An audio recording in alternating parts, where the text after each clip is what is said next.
Hello dear students, welcome to your favourite channel learning. आज हम लोग और एक क्वेश्चन लेने वाले हैं पैरेलल लाइंस के बेसिस पे।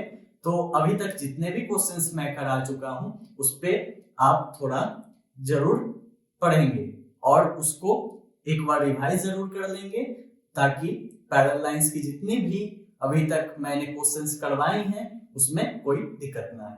चलते हैं आज के क्वेश्चन पे। तो आज का क्वेश्चन है जैसे कि फिगर में बताया जा रहा है ए बी और सी डी फिर से क्या है, एक पैरेलल लाइंस है, क्योंकि हम लोग बात ही क्या कर रहे हैं, पैरेलल लाइंस पे ही बातें हो रही हैं और उसी पे हम लोग क्वेश्चंस कर रहे हैं, उसी की सीरीज चल रही है। तो ए बी और सी डी क्या है, दो पैरेलल लाइंस हैं जो कि गिवन है, ठीक है। और यहाँ पे क्या बोला जा रहा है कि ई एफ ट्रांसवर्सल है, ट्रांसवर्सल लाइन है ई एफ किस पे, दो पैरेलल लाइंस ए बी और सी डी पे, ठीक है। उसके बाद क्या बोला गया है कि जी एल, ये जो जी एल एक लाइन गया हुआ है ये क्या है, एंगल बाइसेक्टर है। कौन से एंगल का बाइसेक्टर है, तो ईजीबी, ईजीबी का ये क्या है, बाइसेक्टर है। बाइसेक्टर बोले तो क्या, ये एंगल को आधे आधे में बांट देगा, ठीक। तो एच एम भी क्या है, यहाँ पर एच एम जो आप देख रहे हैं तो एच एम भी क्या होगा, ई एच डी, ई एच डी, ये इसका क्या है, इस एंगल का बाइसेक्टर है। मतलब क्या, ये भी आधा आधा एंगल्स में बाइसेक्ट कर देगा। तो हमें क्या करना है, हमें प्रूव करना है कि जी एल, ये जो जी एल है और एच एम है, ये दोनों लाइंस भी क्या है, एक दूसरे के पैरेलल हैं। तो ये कैसे करेंगे, आइए देखते हैं। चलिए, ए बी क्या है, गिवन है, और सी डी भी गिवन है, ठीक है। और ये दोनों क्या है, पैरेलल लाइंस हैं। तो पैरेलल लाइंस होने के कारण क्या हो गया कि EGB, EGB angle E C B equal to angle क्या हो जाएगा, E H D, angle E H D equal हो जाएगा। क्यों हो जाएगा, तो आपको पता होगा कि ये क्या है, कॉरेस्पॉन्डिंग एंगल्स हैं।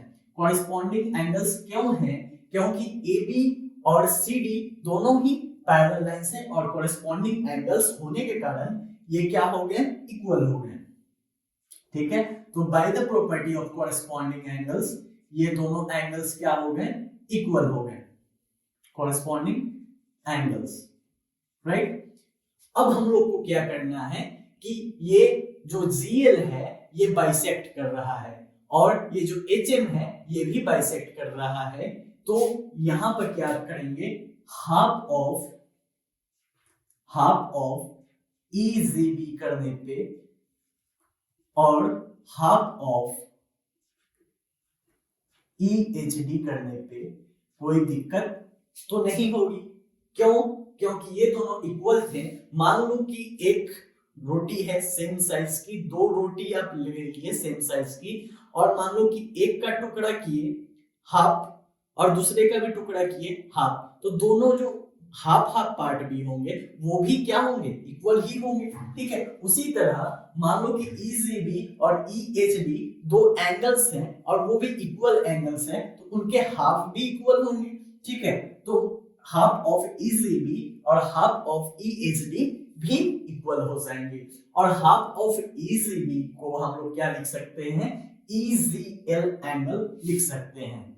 इसी को हम लोग क्या लिख सकते हैं, ईजीएल एंगल लिख सकते हैं। उसके बाद क्या, हम लोग उसी तरह हाफ ऑफ ईएचडी को क्या लिख सकते हैं, angle E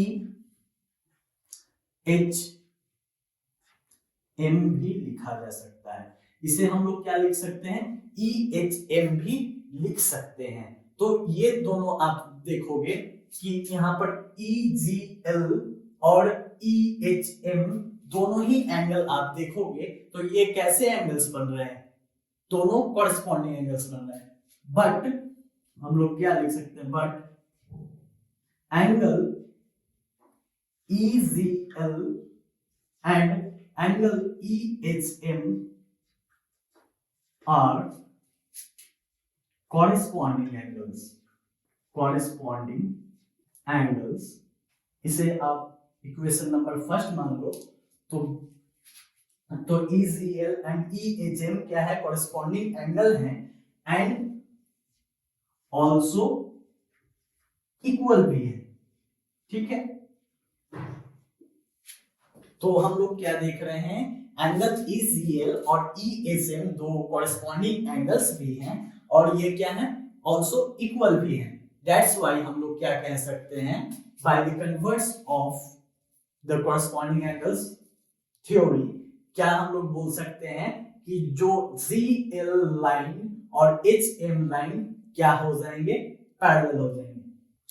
Therefore, we can say line GL parallel to what, HM, और यही हमारा थ्योरम था, या फिर सवाल भी बोल सकते हैं, यही सवाल था हमारा और ये प्रूव हो गया।